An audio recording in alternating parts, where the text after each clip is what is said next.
السلام عليكم ورحمة الله. إن الحمد لله نحمده ونستعينه ونستغفره ونعوذ بالله من شرور أنفسنا ومن سيئات أعمالنا. من يهده الله فلا مضل له ومن يضلل فلا هادي له، وأشهد أن لا إله إلا الله وحده لا شريك له، وأشهد أن محمدا عبده ورسوله وصفيه وخليله، بلغ الرسالة وأدى الأمانة ونصر الرضا، ليلها كنهارها لا يزيغ عنها إلا هالك، فصلى الله عليه وعلى آله وصحبه ومن سار على دربه واستنى بسنته إلى يوم الدين.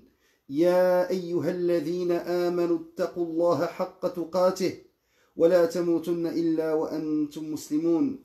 يا أيها الناس اتقوا ربكم الذي خلقكم من نفس واحدة وخلق منها زوجها وبث منهما رجالا كثيرا ونساء، واتقوا الله الذي تساءلون به والأرحام إن الله كان عليكم رقيبا. يا أيها الذين آمنوا اتقوا الله وقولوا قولا سديدا يصلح لكم أعمالكم ويغفر لكم ذنوبكم، ومن يطع الله ورسوله فقد فاز فوزا عظيما. أما بعد. Tout d'abord, je tiens à vous remercier pour votre patience, pour cette rencontre hebdomadaire qui va porter aujourd'hui sur un événement majeur de l'histoire de la Ummah. Un événement majeur mais méconnu de plusieurs musulmans. Plusieurs musulmans aujourd'hui, subhanallah, ne savent à peu près rien de ce changement de Qibla.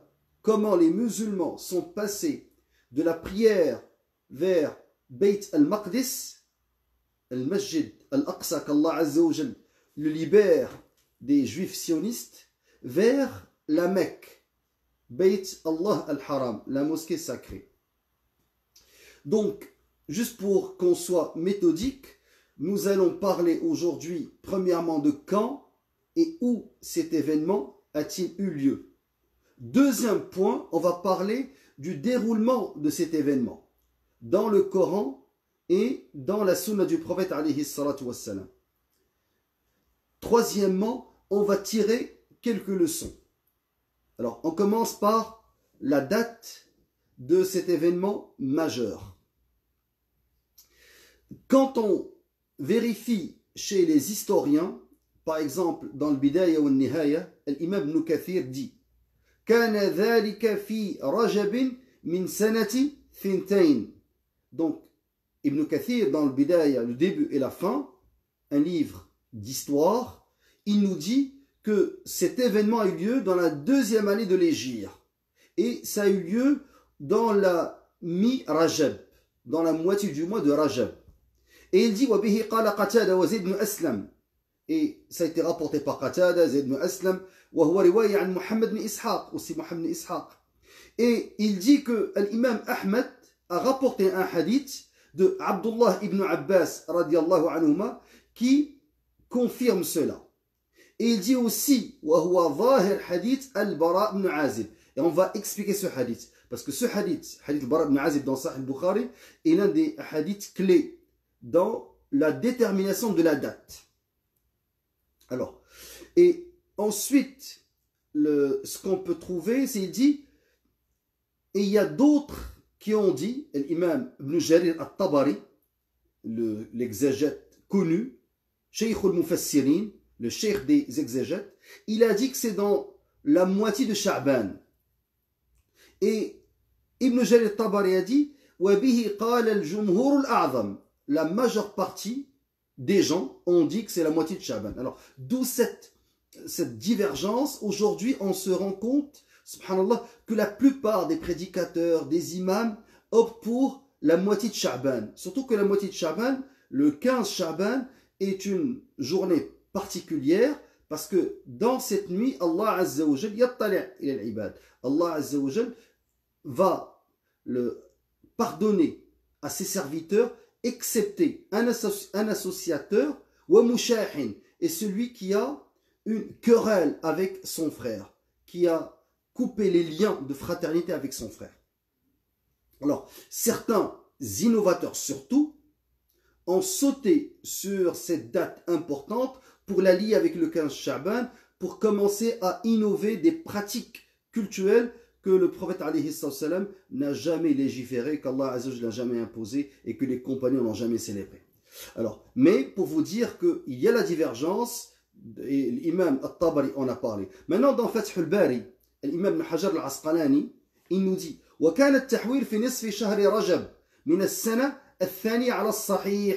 Donc, il dit ce qui est le plus authentique, c'est que ça s'est fait dans la deuxième année de l'Hégire, donc après l'émigration du prophète alayhi salam vers Médine.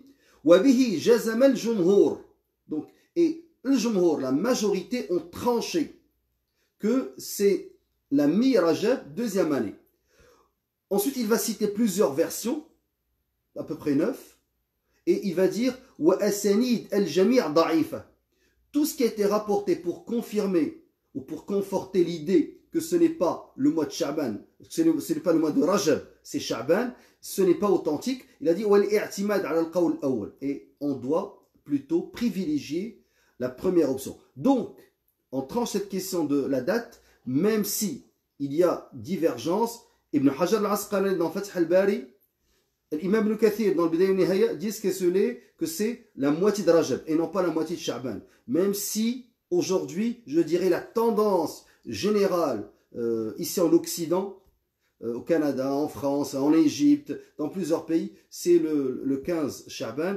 Je dirais que les textes penchent plutôt vers le 15 Rajab.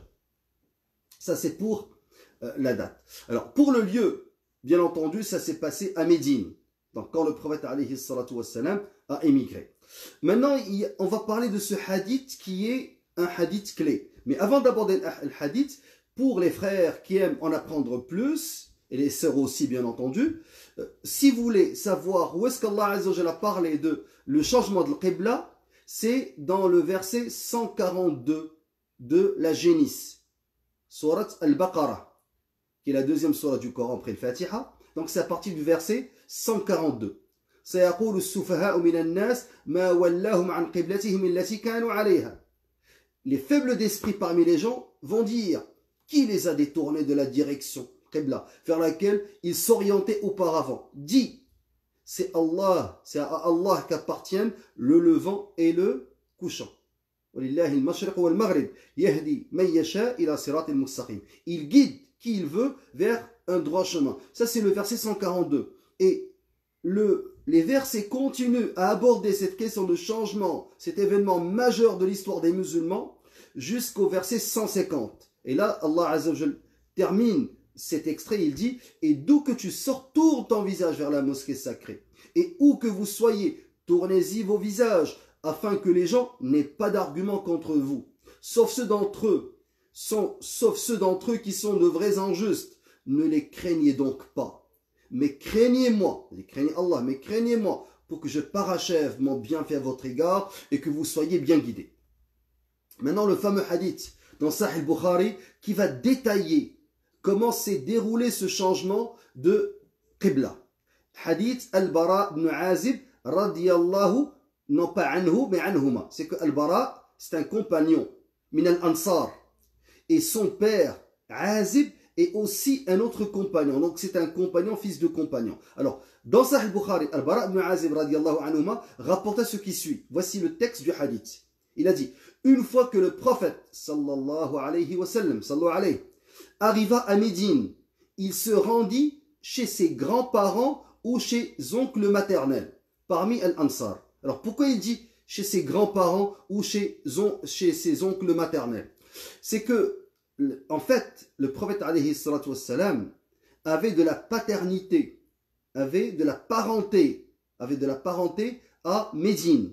C'est que son arrière-grand-père, qui est le père de Abdul Muttalib, le grand-père du père du prophète Abdullah, donc l'arrière-grand-père, le père de Abdul Muttalib, qui s'appelait Hashim ibn Abdul Manaf. Donc Hashim est parti à Médine et il a demandé une femme de Bani Najjar.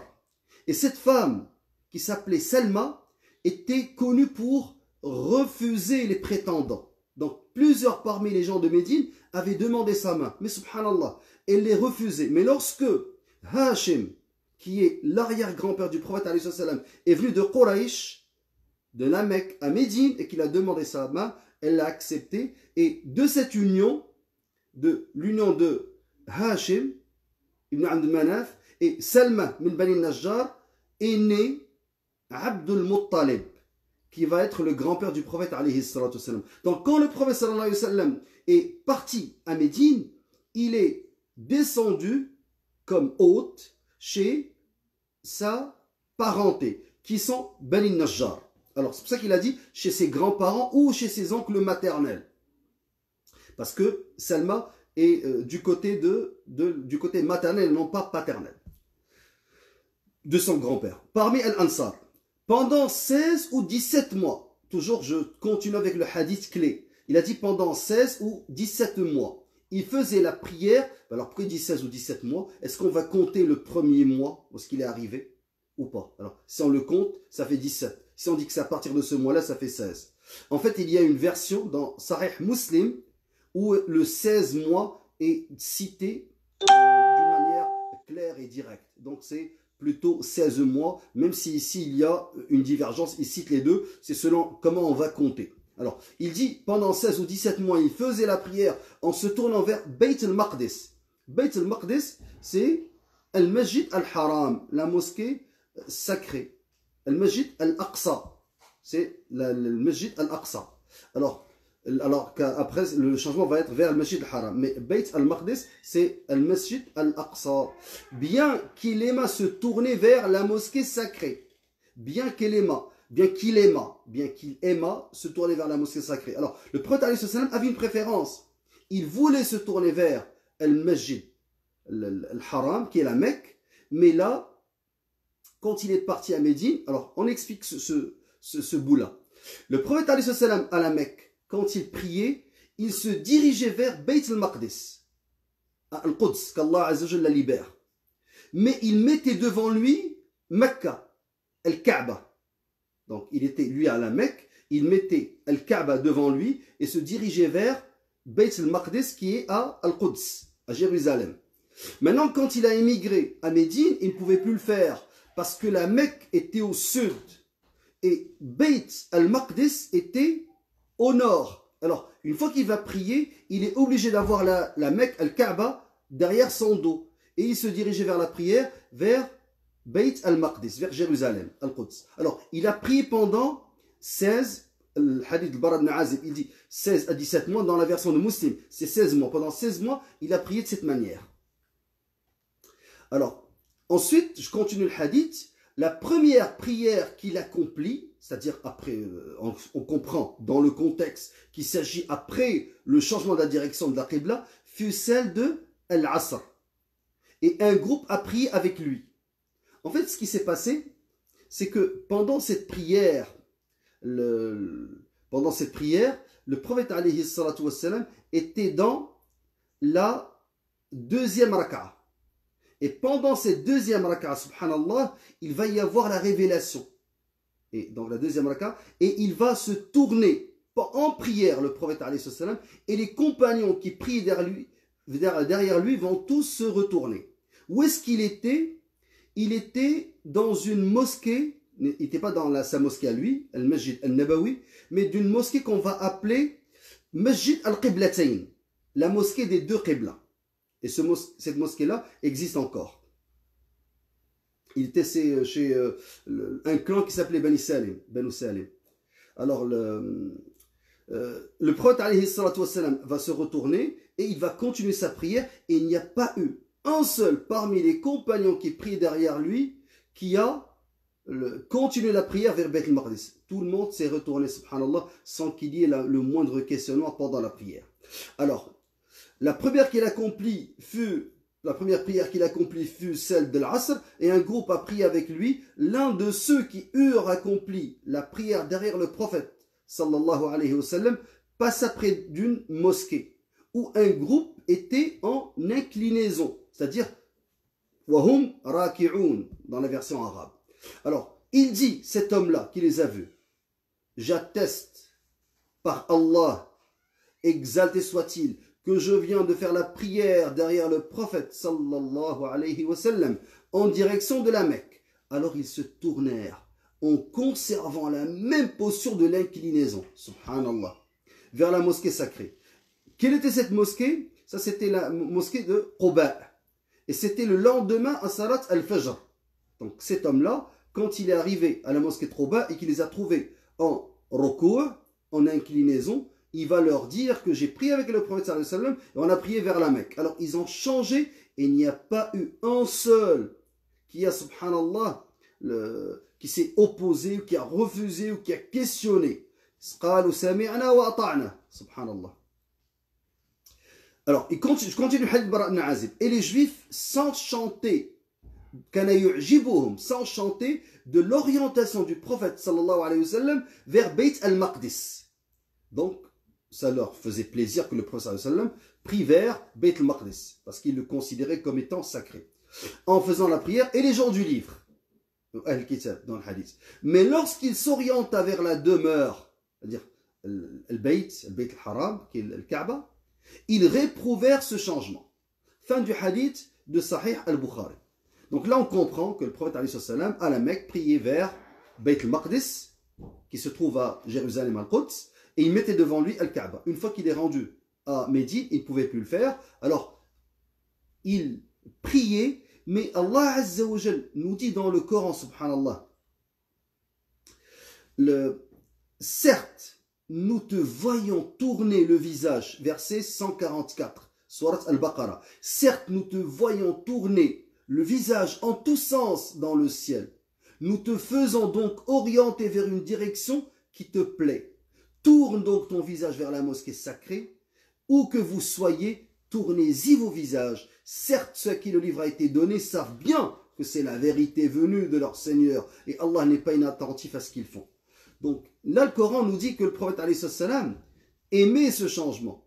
Mais il ne pouvait pas le faire parce que ce n'est pas lui le législateur. Le législateur, al-musharri' wallah, c'est lui qui légifère. Le prophète alayhi salam avait une préférence, mais il ne pouvait pas changer tant que la révélation n'est pas descendue sur lui.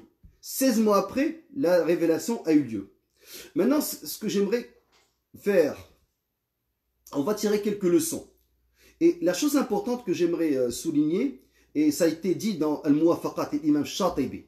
L'imam Shatibi nous dit dans Al-Muwafaqat, lorsqu'il s'agit des actes cultuels, Sha'air ta'abbudiyya, al-ibada, Allah Azza wa Jal, généralement, ne nous donne pas la raison. Pourquoi il faut faire telle chose? Il ne nous dit pas pourquoi il faut faire Al-Asr 4, Al-Fajr 2, Al-Maghrib 3. Il ne nous dit pas les raisons pour lesquelles, par exemple, on a besoin de 2 témoins ici, mais un seul témoin là. Par exemple, dans le début du mois de Ramadan, on a besoin d'un seul témoin. Pour rentrer dans Shawwal, on a besoin de 2. On ne nous donne pas les raisons. Il se peut qu'il nous donne la raison, mais généralement la raison n'est pas mentionnée. Mais quand il s'agit du mu'amalat, donc les transactions commerciales, le comportement, là généralement les textes nous mentionnent pourquoi il faut le faire. Bien entendu, il y a certains actes cultuels dans lesquels c'est mentionné le pourquoi, la raison. Prenons le jeûne. Ya ayyuhalladhina amanu kutiba alaykumus siyam kama kutiba ala alladhina min qablikum la'allakum tattaqun. Donc ici, ô vous qui avez cru, le jeûne vous a été prescrit comme ça a été prescrit à ceux qui vous ont précédé pour que vous puissiez atteindre la piété. Donc on nous donne la raison. Pourquoi on jeûne le mois du Ramadan? C'est pour atteindre la piété. Y a-t-il d'autres mérites? Y a-t-il d'autres raisons qui sont connexes, subalternes à la raison principale? Bien entendu. Mais ça c'est la raison principale. Mais dans d'autres cas, c'est pas mentionné. Alors, et nahnu muta'abbadoun. Allah Azza wa Jal, il nous teste. Vous savez, mes frères et sœurs, cette vie est une succession de tests et d'examens. Donc, nous œuvrons et nous sommes testés en permanence. Nous sommes testés dans notre foi. Nous sommes testés dans notre ego. Nous sommes testés dans notre attachement à l'haq. Nous sommes testés dans notre attachement à la dunya. Nous sommes testés à l'égard des autres, des alliés et des ennemis. Il faut qu'on soit juste même avec nos ennemis. Nous sommes testés à l'égard de nos enfants. Nous sommes testés à l'égard de nos responsabilités dans ce bas monde, dans cette vie. Nous sommes testés par rapport aux gens qui sont en train de mourir de faim au Yémen. Nous sommes testés par rapport aux sœurs irakiennes et syriennes qui sont violées maintenant dans les geôles des despotes. Nous sommes testés par rapport à énormément de choses. Et le jour où est-ce que nous rendons l'âme, nous mourrons, à ce moment-là, c'est la récompense. Est-ce que Allah Azza wa Jal va délier cette langue pour qu'elle dise à la fin Ashhadu an la ilaha illallah wa anna Muhammadan Rasulullah. Et le jour où est-ce qu'on va être éprouvé et testé dans notre tombe, les trois fameuses questions Man Rabbuk, Ma Dinuk, Man Nabiyuk, qui est ton Seigneur, quelle est ta religion, qui est ton prophète, à ce moment-là, c'est la récompense. Et c'est un test en apparence, mais en fait, à ce moment-là, ce n'est plus la mémoire qui travaille. C'est ce qui est dans le cœur. Ce sont les actes, tout ce que nous avons fait pendant cette dunya. Et le jour suivant dernier, tu'arad al-a'mal ala Allah Azza wa Jal. Donc à ce moment-là, Allah va étaler nos actes et va nous attribuer soit la réussite, soit l'échec. Alors, tout ce que nous faisons comme acte cultuel, et ça c'est parmi les leçons les plus importantes de ce changement, c'est que les Sahaba ont été testés, ont été éprouvés, et ils ont réussi. Mais il y a d'autres qui n'ont pas réussi. Et c'est pour cela que la première leçon, c'est révéler qui obéit à Allah et qui lui désobéit. Alors, Allah a dit dans ce verset, il nous a donné la raison. Verset 143. Et nous n'avions établi la direction de la Qibla vers laquelle tu te tournais que pour savoir qui suit le messager et qui s'en retourne sur ses talons. C'était un changement difficile, mais pas pour ceux qu'Allah guide. Donc, وَمَا جَعَلْنَا الْقِبْلَةَ الَّتِي كُنْتَ عَلَيْهَا إِلَّا لِنَعْلَمَ مَنْ يَتَّبِعُ الرَّسُولَ مِمَّنْ يَنْقَلِبُ عَلَى عَقِبَيْهِ وَإِنْ كَانَتْ لَكَبِيرَةً. Donc c'était un changement difficile. إِلَّا عَلَى الَّذِينَ هَدَى اللَّهِ. Mais pas pour ceux qu'Allah guide.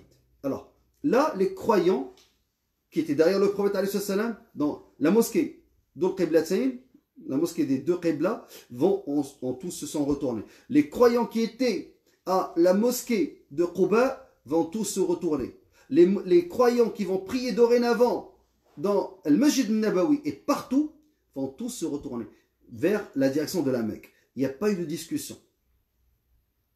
Mais là, Allah Azza wa Jal nous raconte, nous rapporte سيقول السفهاء من الناس ما ولاهم عن قبلتهم التي كانوا عليها.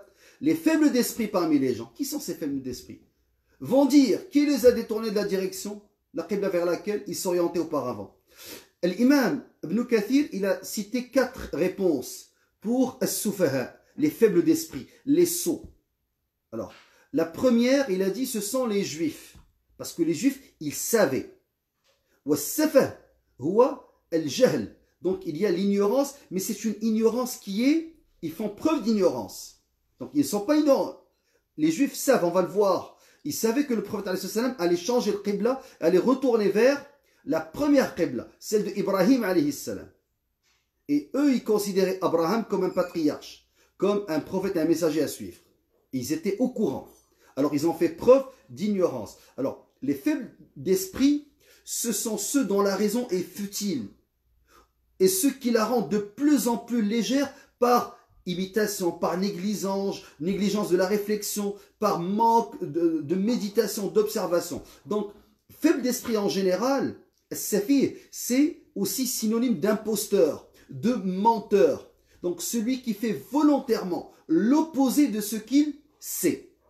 Alors, ce sont les juifs ici. Les Soufaha, c'est aussi les Arabes de Quraysh, les associateurs de Quraysh. Donc, les Qurayshites qui n'ont pas cru au prophète alayhi salatu wassalam, ils font aussi partie, parmi les réponses qui ont été données par Imam Ibn Kathir. La troisième catégorie, même je dirais la deuxième, ce serait les hypocrites, al-munafiqoun. Donc, ceux qui ont montré l'islam, mais qu'en fait, ils cachaient la mécréance et ils attendaient seulement l'occasion pour se révolter ou pour montrer que cette religion ne tient pas. Alors, Imam Ibn Kathir l'a dit. Première réponse, les Juifs. Deuxième réponse, les hypocrites. Troisième réponse, les associateurs parmi les Arabes de Quraysh. Mushrik ou Quraysh. Alors, et il a dit la quatrième, c'est que Al-Ay'am, le verset est général et comprend ces trois catégories-là. Qu'est-ce qu'ils ont dit? Ils ont dit, si Muhammad, alayhi salatu wassalam, était sur la vérité, pourquoi il a changé? Alors, c'est qu'il n'était pas sur la vérité. Il a changé parce qu'il a voulu bonifier sa religion, sa législation. Alors, et si il n'était pas sur la vérité, alors il dit, s'il était sur la vérité, il a changé pour aller vers le pire. Il a délaissé Beit al-Maqdis, il est revenu vers notre direction, notre qibla. Ça c'est Quraysh. Ils ont aussi dit, les sots d'esprit, ils ont dit, mais si il n'était pas sur la vérité, c'est maintenant qu'il a reconnu que notre qibla est la meilleure. Donc dans tous les cas, parce que ces gens-là, ils ont fait preuve d'ignorance, subhanallah. Ils ne savent pas que ce n'est pas le prophète alayhi salam qui décide vers où se diriger. C'est Allah qui établit la direction. Et Allah dit Walillahi al-mashriq wal-maghrib. Et c'est Allah qu'appartiennent le levant et le couchant. Yahdi man yasha. Il guide qui il veut. Il a sirat al-mustaqim, vers un droit chemin. Alors, ça, la première leçon, c'est révéler ceux qui obéissent et ceux qui désobéissent. Ceux qui ont réussi le test, les croyants, et ceux qui l'ont échoué. Ces trois catégories. Maintenant, un hadith de l'imam Muslim, hadith Abi Sa'id al-Khudri, hadith Anas radiallahu anhu, Anas ibn Malik. Il a dit que le prophète alayhi salam se dirigeait vers Al-Quds jusqu'à ce que la révélation de « Certes, nous te voyons tourner le visage en tous sens dans le ciel, nous te faisons donc orienter vers une direction qui te plaît. Tourne donc ton visage vers la mosquée sacrée. » Alors, il a dit, nous étions en train d'accomplir la prière un matin. Un homme vint dire, certes le messager d'Allah vient de recevoir une révélation cette nuit. L'ordre vient de lui être donné de se diriger vers Al-Kaaba. Faites-en de même. Auparavant, il s'orientait vers la Syrie. Ils se retournèrent immédiatement. Ça, c'est les croyants. Donc, ceux qui suivent et qui n'innovent pas, qui ne rejettent pas. Alors, grosso modo, cet événement a servi de test tranchant pour le prophète alayhi salam afin de savoir, de distinguer clairement qui était avec lui corps et âme et qui n'était avec lui qu'en apparence. Et subhanallah, dans cette dunya, on va tous passer par ce genre d'épreuve. Il y a des gens qui sont avec toi tant que ça marche bien. Mais dès que les problèmes commencent, tu ne les retrouves plus. Wallah al-Musta'an. Wa ma aktharahum. Donc, allamatni al-hayat. C'est la vie qui m'apprend. C'est la vie qui va t'apprendre qui est avec toi en corps et âme et qui est avec toi en apparence. Alors, ce test est aussi important parce que d'une certaine manière, il est en train de préparer les musulmans à de grands événements. Et dites-vous qu'il va y avoir la législation dans cette deuxième année de ce changement de qibla. Ensuite, la législation de Siyam. Le ramadan va être obligatoire, le jeûne.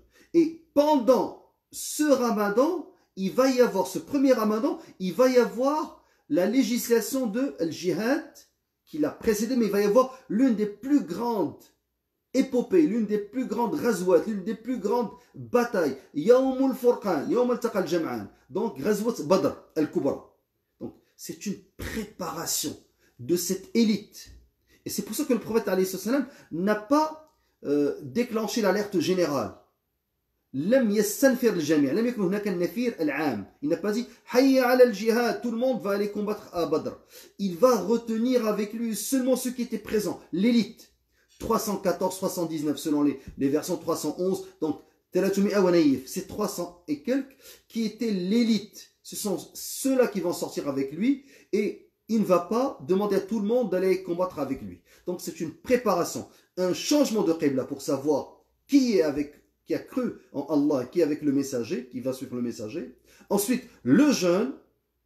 Ensuite, le jihad. Regardez, subhanallah. Tarbiya Rabbaniya. Deuxième leçon, Ibn al-Qayyim, nous dit la sagesse profonde qui réside dans l'ordre de prier vers Al-Quds, tout d'abord, est quelle était la Qibla, la direction des prophètes. Le prophète sallallahu alayhi wa sallam a été envoyé avec le même message que les prophètes avant lui. Un message bien connu des gens du livre. Faire face à Al-Quds, à Jérusalem, pour la prière était une manière de confirmer sa prophétie, de montrer qu'il s'inscrivait dans la même ligne que les prophètes avant lui. C'est dans la tradition, dans la continuité. Il montrait par là que l'essence de son messager était le même que les autres. Il n'était pas venu pour innover par rapport aux autres messagers, ni pour s'opposer à eux. Au contraire, il était venu pour confirmer et croire aux messagers précédents. Lorsque les signes de sa prophétie furent bel et bien établis et que la preuve de sa sincérité fut confirmée dans tous ses aspects, et après que les cœurs témoignèrent qu'il était réellement le messager d'Allah, en dépit de leur déni, de leur entêtement, de leur jalousie et de leur envie, Allah sut qu'il était en sa faveur et pour son bien et pour celui de sa communauté de faire face à Al-Kaaba, de sa mosquée sacrée, le meilleur endroit sur terre, le plus aimé d'Allah, la plus bénie, la plus ancienne, la plus honorée et la plus honorable de toutes les maisons. Fin de la citation de l'imam Ibn al-Qayyim qui nous dit que la deuxième leçon de ce changement, c'est que c'est une préparation des cœurs pour Al-Kitab, des gens du livre, pour accepter ce message. C'est que le prophète alayhi salam n'est pas venu pour s'opposer aux autres messagers, mais plutôt dans la continuité. Troisième leçon qu'on peut tirer, donc la première c'est pour révéler qui obéit à Allah, qui lui désobéit. La deuxième c'est pour préparer le terrain pour que Al-Kitab croit aussi. La troisième leçon, c'est Allah Azza wa Jal a lié son obéissance à celle du messager. Il a dit, et obéissez à Allah et au messager afin qu'il vous soit fait miséricorde. Et il a dit, ô vous qui êtes croyants, ô vous qui êtes croyants, répondez à Allah et au messager lorsqu'il vous appelle à ce qui vous donne la vie.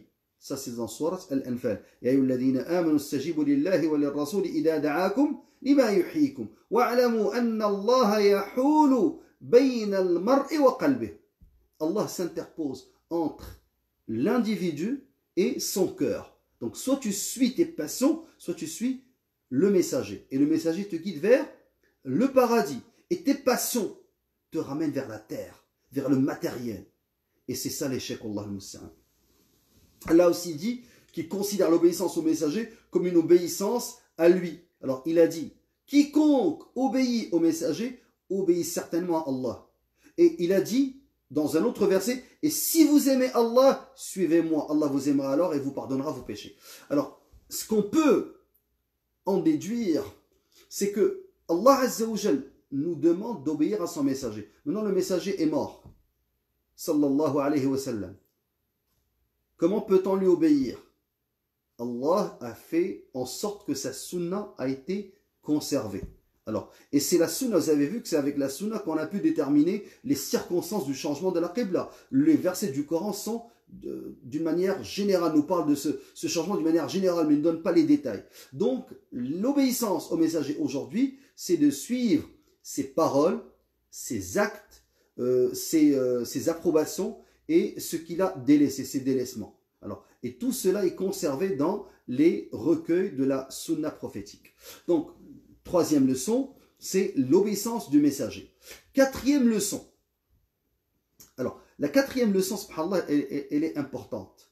Si on prend Surat Al-Baqarah, c'est 285 versets. Si on les divise par deux, on se rend vers 142,5. Et ces versets-là, subhanallah, qu'on vient de citer, c'est le verset 142, c'est vraiment la moitié. Donc la première moitié de Surat Al-Baqarah, elle a parlé de Bani Israël, les fils d'Israël. Après la courte introduction et l'histoire de Adam alayhi salam, de Ibrahim alayhi salam, là on a commencé à parler dans Surat Al-Baqarah de Bani Israël. Et comment Bani Israël ont eu ce message, cette responsabilité d'être les gens du livre, ceux qui étaient dépositaires de l'haq, de la vérité. et comment Allah Azza wa Jal les a fait descendre de cette haute distinction jusqu'à ce qu'ils soient maudits. Alors, à ce moment-là, vers la moitié de Surat Al-Baqarah, il y a eu le changement. Et ce changement-là, subhanallah, est un changement majeur. Le changement de la Qibla va avoir des répercussions sur le plan politique, géopolitique mondial, militaire et historique. D'un point de vue politique, le centre du monde n'est plus Al-Quds, c'est devenu la Mecque. D'un point de vue historique, la dernière révélation, la dernière législation islamique va faire retourner les gens vers Al-Millah Al-Ibrahimiyya, Millat Ibrahim alayhi salam. Alors que les gens du livre ont changé Millat Ibrahim. D'un point de vue militaire, ils préludent la libération de la Mecque. Parce que même s'ils étaient à Médine, ils priaient vers Al-Quds. Mais quand Allah leur demande de se retourner vers la Mecque, à ce moment-là, la Mecque devient un endroit à libérer. Alors regardez, les répercussions ici, on a des leçons sur le plan politique, géopolitique, des leçons sur le plan militaire, libération de la Mecque qui va avoir lieu, Fath Makkah plus tard, et des répercussions sur le plan historique. Parce qu'il y a un attachement, subhanallah, à Ibrahim alayhi salam, à At-Tawhid, à Millat Ibrahim. Ensuite, je dirais, quatrième, donc la première leçon, ça a été révéler qui obéit à Allah. La deuxième leçon, c'était préparer le terrain pour l'acceptation du message, comme a été dit par Ibn al-Qayyim. Troisième leçon, c'est l'obéissance au messager. Quatrième leçon, c'est que la Ummah va être placée au centre. Cinquième leçon, c'est que cette Ummah, subhanallah, est aussi Ummat al-Shahada, la Ummah de l'attestation. Kuntum khayra ummatin ukhrijat linnas, ta'muruna bil ma'ruf, wa tanhawna 'anil munkar, wa tu'minuna billah. Vous avez été là, vous êtes. Et kuntum, c'est dans le passé, mais ça signifie aussi dans l'avenir. La meilleure Ummah qui a été envoyée aux gens. Donc vous croyez, vous ordonnez le bien, vous désapprouvez le blâmable et vous croyez en Allah. Alors, il y a aussi un hadith qui a été rapporté, hadith Abi Sa'id. قال رسول الله صلى الله عليه وسلم يجيء نوح وأمته. Donc Nuh va venir avec sa Ummah. Et فيقول الله تعالى, Allah va lui dire, هل بلغت, est-ce que tu as transmis? Il va dire oui. فيقول نعم أي رب, il va dire فيقول نعم, oui Seigneur, j'ai transmis. Alors Allah va dire à sa Ummah, la Ummah de Noé, est-ce qu'il vous a transmis? Ils vont dire, il n'y a jamais eu un prophète qui nous a été envoyé. Alors, Allah dit à Noé, qui va attester pour toi? Man yashhadu lak? Fayaqul Muhammadun sallallahu alayhi wa sallam wa ummata. Alors, il va dire, c'est Muhammad sallallahu alayhi wa sallam et sa Ummah. فنشهد أنه قد بلغ وهو قوله جل ذكره وكذلك جعلناكم أمة وسطا لتكونوا شهداء على الناس. Alors, ça c'est cette umma qui va être la umma de l'attestation. Et subhanallah, al-wasat, le milieu, ce n'est pas c'est pas comme on le pense, un milieu géographique. Al-wasat, al-wasatiyya, hiya al-khayriyya. Wal-wasat huwa al-adl, le juste. Donc subhanallah, cette umma, et là j'aimerais juste ouvrir une parenthèse. Lorsque le mur de Berlin s'est effondré en 1989, à partir des années 90, la plupart des puissances occidentales ont désigné, subhanallah, ont désigné que le péril rouge a été remplacé par le péril vert. Et à ce moment-là, les musulmans étaient faibles. Les pays musulmans, les États musulmans n'étaient pas des États qui appliquaient l'islam. Les pays musulmans étaient des pays du tiers-monde, voire du quart-monde, pas du tiers-monde, très arriérés. Et tout le monde voyait que la Chine s'en venait. Mais il n'y avait aucune préparation de l'Occident par rapport à la Chine, parce que l'ennemi qui a été désigné, ça a été l'islam et les musulmans. et ils ont laissé la Chine. Vous savez, le président chinois vient d'annoncer il y a quelques mois qu'il vise 2049 pour que la Chine devienne la première puissance militaire et économique mondiale. Alors, où était l'Occident? L'Occident était en train de faire des politiques de sécurité nationale. Et allez-y voir, dans tous les pays, vous allez trouver que l'islam est désigné comme étant un problème de sécurité nationale. Je prends la France, parce que la France a toujours été le pays qui a le plus combattu l'islam, qui a le plus détesté l'islam. La France, l'islam en France relève du ministère de la Sécurité, du ministère de l'Intérieur. Donc, l'islam est considéré comme un élément de sécurité nationale. C'est le ministère de l'Intérieur qui gère les affaires musulmanes. C'était le cas en Algérie pendant l'occupation, la colonisation, et ça a continué même aujourd'hui. Donc, les lieux de culte, le halal, tout ce qui relève de l'islam et des musulmans est considéré comme une affaire de sécurité nationale. Alors là, vous allez me dire, mais pourquoi ils craignent-ils autant l'islam? Premièrement, parce que l'islam, en tant que non seulement religion, mais en tant que umma, en tant que puissance, a été la religion qui a guidé le monde, qui a dirigé le monde comme puissance pendant je dirais, les 13 derniers siècles, en 15 siècles d'existence, à peu près 13 siècles, l'islam a été la puissance. Même quand le califat ottoman était faible, il était désigné comme étant, subhanallah, l'homme malade. Ça c'était l'expression rajul marid, l'homme malade. Mais même quand il était faible, les Ottomans étaient encore une puissance considérable, et toute l'Europe les considérait comme étant une puissance. Subhanallah. Alors que la Chine, à titre d'exemple, n'a jamais été une puissance d'envergure, une puissance mondiale. Sa puissance se terminait avec le mur de Chine, la muraille de Chine. C'est là où sa puissance s'arrêtait.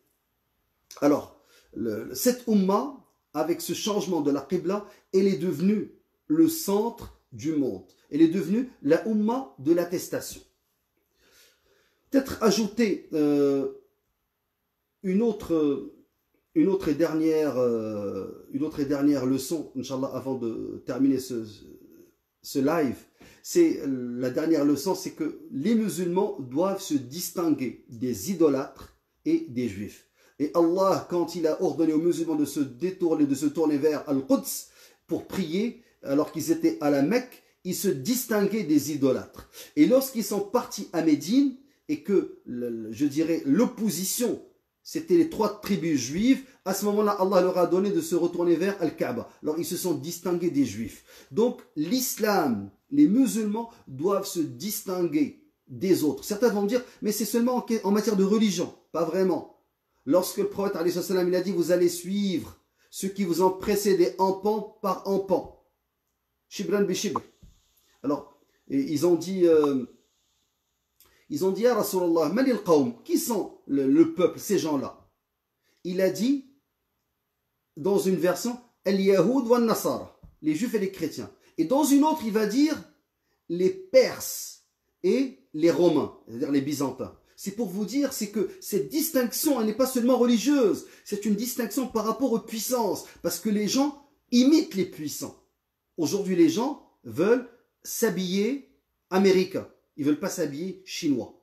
Ils veulent conduire une voiture allemande ou une voiture américaine. Ils ne voudraient pas conduire une voiture chinoise, par exemple, ou une voiture russe. Donc, on va toujours avoir tendance à imiter, à consommer, à aller suivre celui qui nous apparaît comme étant le plus puissant. Là, l'islam est venu rompre avec ce suivi aveugle. Il veut que les musulmans se distinguent dans tout, même dans leur qibla. Alors, et Rasul il a dit, Man tashabbaha biqawmin fahuwa minhum. Celui qui imite un peuple en fait partie. Cheikh Issam ibn Taymiyyah a dit, ce hadith indique au minimum l'interdiction de l'imitation des mécréants, bien qu'en apparence il implique la mécréance de qui les imite. Donc, il faudrait que le musulman soit fier de ce qu'il est. Il n'a pas à imiter les autres.